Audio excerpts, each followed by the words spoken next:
Ma com'è questo condominio? Tranquillo? Tranquillo, tranquillissima, anche come la guardiera.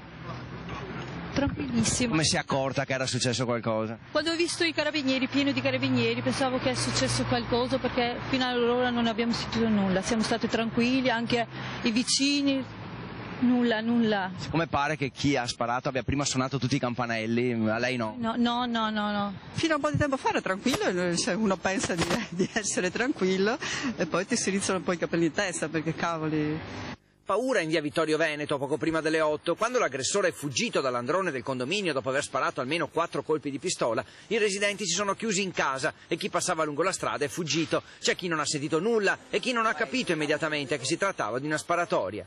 Prima del Bassanello c'era un uomo seduto a terra, c'erano poliziotti, carabinieri in giro, arrivavano altri volanti, per cui ho capito che probabilmente era effettivamente successo qualcosa. Cioè quello che avevo sentito tra i colpi, avevo sentito del movimento per le scale, ma...